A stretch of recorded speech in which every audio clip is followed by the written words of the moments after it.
Welcome, flip clock fans. This is kind of an interesting little clock. It's unique. It's got orange digits. It's called Tradition. That is a Sears brand.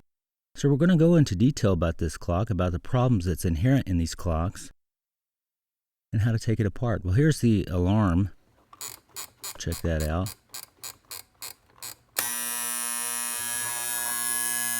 And it's got a snooze bar in the back there. You can push on either side of this little rocker bar. It's got a nice look to it. It's called the Model 7020. Now, Sears in the 1970s, they were all about fashion. They were big in the 70s. Here's the wish book for 1975. And thumbing through the catalog, we see how the guys used to dress. Isn't that something? And the hair. But the hair had to cover the ears. You could show your earlobes, but that's all. And the gals. There's some 70s colors with those bell bottoms. Wonderful. Or you could buy one of these cool new digital type watches. Or you could get this Western wear. Now, Westerns were big in the 1970s. Although Gunsmoke in 1975, when this catalog came out, had ended its run. Still a lot of reruns. Hey, there's lava lamps. You got these cool colors for your appliances. And if you had a stereo, you better have an 8-track tape with it. And my brother got into this stuff, wire art, because we didn't have the internet and you had to kill some time. And check this out. Sears says, the first time we've offered an AM/FM digital clock radio with 100% solid-state electronic clock circuitry. Has no moving parts. Keeps precise time silently. What are you trying to say? And I wasn't going to show a lot of the toys, but I actually had this set, Lone Ranger and Tonto. Now that had been in reruns by the time I started getting into it. I used to watch Gilligan's Island. That was in rerun. So was The Rifleman. It actually ended before Gunsmoke did. Loved that show. That's my favorite Western. And Ultraman. I don't know if you all remember Ultraman. Every day after school I had to watch that. And Speed Racer. My kids think they invented anime, but we were watching that back in the day. But this is why we came. Here's the clock. Got lucky. Found it in this catalog, 1975 catalog. There it is. It says pedestal clock, so that's what they called it.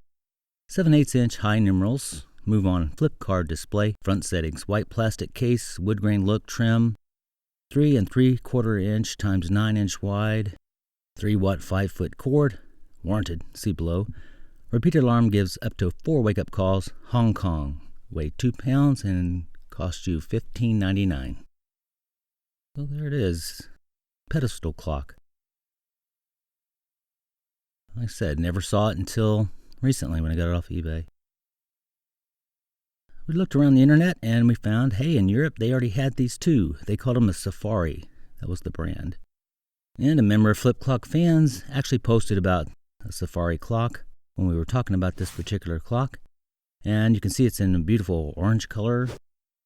They definitely had cooler colors in Europe. Let's get back to our clock here in Flip Clock Fan Studio. We're going to go into this clock. We're going to show you how to open it up. Now look, you see they used a kind of a smoky glass on these orange digits. And I don't know why they did that, because when you get in here, you'll see the orange digits look really good. They look great.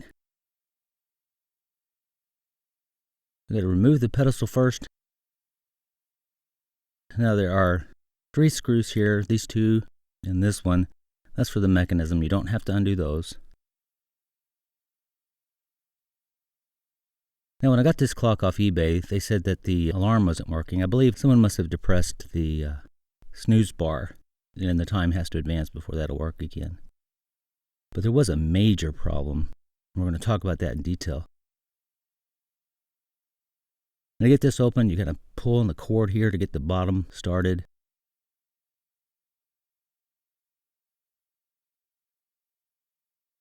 There's a tab in the front that's catching. You got to tilt the back up to get that tab released right there. There it is. Look at those orange digits.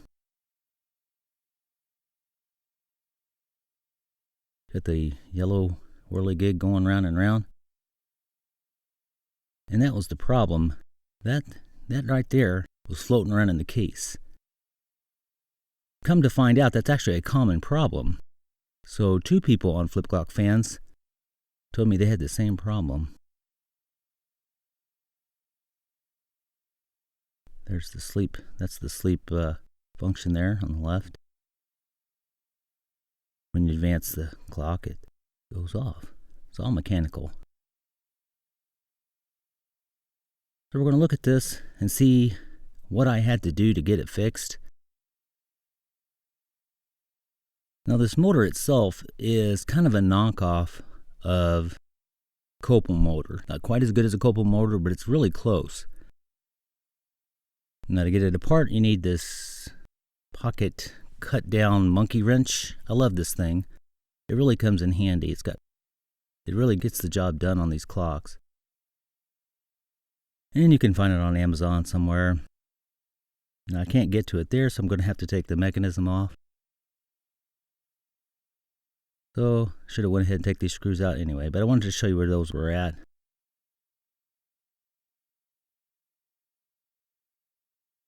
Looking at this clock, it's actually really well built. The only downside being that motor and the common problem it has.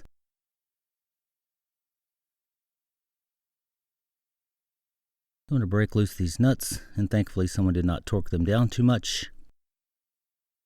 I don't think anyone's really been into this clock before I had it. Actually, I've already broke into the motor to fix the problem, and there's really no way to fix it unless you get into the motor and take it apart. And I say that's not supposed to happen. I had broke into this motor case. I haven't sealed it back to where that's not going to happen. So, see, there's the gear there. That falls off. It's plastic. On Copals, that's metal. I don't know if that has anything to do with it. But when that gear slides off, the moving part there of the motor comes right off. And you just have to slip it back on. But one of our members who had this problem also, he glued his back on, which I may have to do at some point. These here, they're like rivets, and I had to burr them off. Now, I'm ashamed to say I didn't really take my time doing that. I actually did it at the kitchen table. My wife looked at me sideways when I was doing it. But I really wanted to get into it. I should have took more time to make it a little neater. But it'll be okay, because I'm going to snap it back in place and seal it. You could get some screws and drill and tap it if you wanted to, little baby screws. But I've never done that.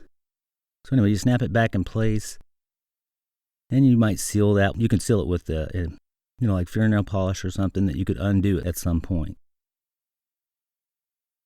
Now, just messing around here, you see what I've done? That's the problem. And just by messing around like that, caused it. Now, what had happened the first time I, quote, fixed this, was I had oiled that up really good, because if you're going to take it apart this far, you take the opportunity to get some oil down in there. And when I pushed that through, of course it brought some of that oil with it, and I'm putting a gear back on a post that's already oily. So I'm going to wipe that off and clean off the gear and try to get a better fit. So don't do that. Again, we may have to go back and glue that on. I'm going to clean up those gears and probably put lithium grease on there. Anyway, here's the mechanism. It's really cool. You almost want to leave it out like this.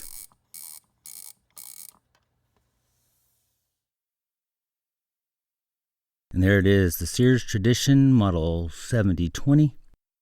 They call it the pedestal clock. Really a beautiful clock with a pretty significant problem that not everybody's going to be able to fix. Hopefully, if you run into one of these, this video might help you. Thanks for taking the time.